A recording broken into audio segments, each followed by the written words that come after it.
اللہ ہی حافظ ہے۔ اب میں کہتا ہوں کہ ساری بات پولیس پر اکثر ڈال دی جاتی ہے کہ یہ ایف آئی آر کمزور ہوتی ہے، جی ایسے نہیں ہوتا، گواہ نہیں ٹھیک آتے، اور ہمارا نظام عدالتی ایسا ہے کہ گواہ کو اس وقت تک طلب کیا جاتا ہے جب تک یا تو اسے بیچارے کو کوئی مار نہ ڈالے یا وہ اپنے بیان سے مقرر نہ ہو جائے، مکر نہ جائے کہ نہیں جی میں نے یہ کام نہیں کیا، اس وقت تو اسے عدالتوں کے چکر لگانے پڑتے ہیں۔ اب میں کہتا ہوں کہ جہاں پر یہ جوڈیشل ریفارم آخر کیوں نہیں ہوتی، جہاں پر آپ اتنے بڑے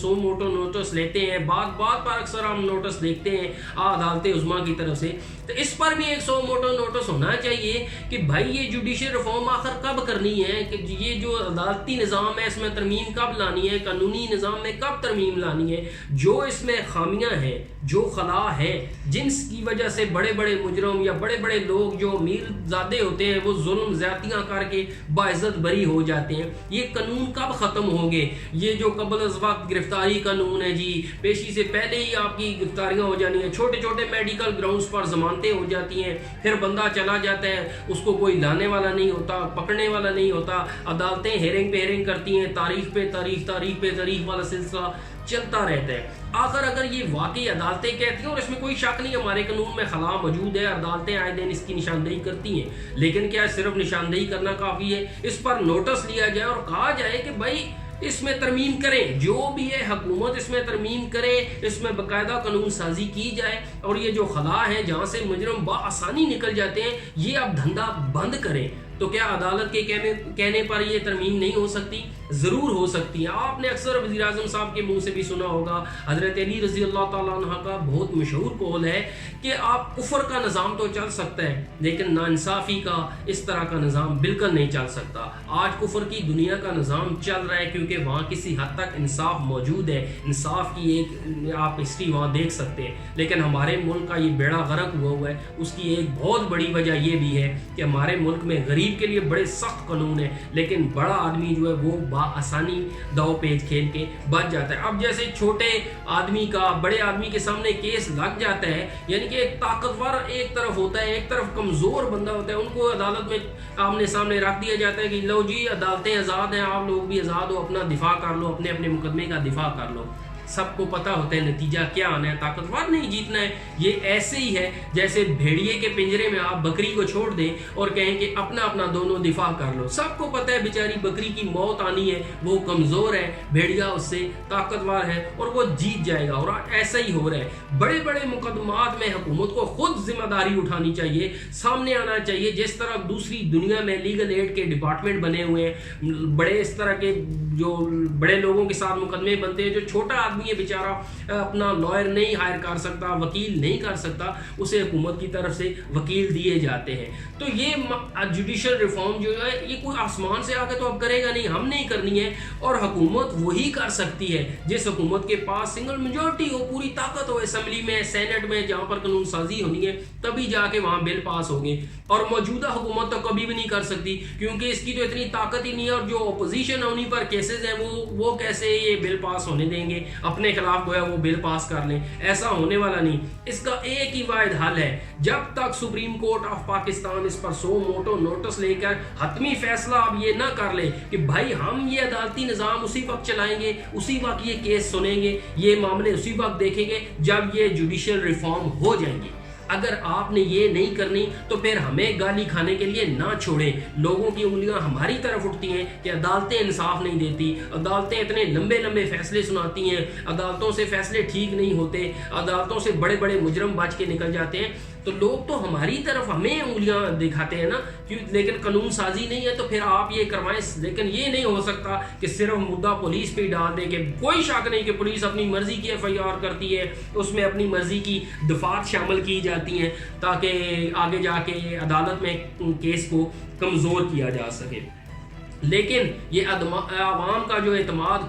کھو رہی ہے، عوام عدالتوں کے متعلق اپنا اعتماد کھو رہی ہے، اس سے بحال کرنا بھی یقینی اداروں کی ذمہ داری ہے۔ تو ہمیں ان چیزوں پر سوچنا چاہیے کہ یہ ہم کس طرف جا رہے ہیں۔ ایک طرف تو اس ملک کا نظام ایسا ہے کہ سزا یافتہ بندہ، آج آپ دیکھ سکتے ہیں، میں سابق وزیر اعظم صاحب کی، نواز شریف صاحب کی بات کر رہا ہوں، وہ لندن میں آج گھوم رہے ہیں، سزا یافتہ ہے، پاکستان کی سب سے بڑی عدالت سے سزا یافتہ ہے، آزادی کے ساتھ کیس فائٹ کیا، سب کچھ ہوا، لیکن میڈیکل گراؤنڈز پر آپ کو پتہ ہے وہ کس طرح پاکستانی ادارے اور عدالتوں سب کچھ چونا لگا کے وہ آج مزے سے لندن گھوم رہے ہیں۔ یہ ان کی تصویریں آپ دیکھیں، آئے دن وہ مزے سے واک کر رہے ہیں۔ یہ جی ہاں، یہ وہی شخص ہے جو آپ کو نظر آ رہے ہیں، جو سیریس تھے، بالکل آج یا کل میں مرنے والے تھے، بقول مسلم لیگ نون کے ترجمانوں کے، میں تھوڑی کہہ رہا ہوں، وہ رات دن آ کے کہتے تھے ان کے پینڈلس اوپر نیچے ایسے ہو رہے تھے، بالکل بندہ کیا بات کرے۔ تو آج ماشاءاللہ وہ ہٹے کٹے ہیں، گھوم رہے ہیں لندن میں، لیکن کوئی عدالت، کوئی نظام ان سے پوچھنے والا نہیں ہے کہ بھائی آپ جو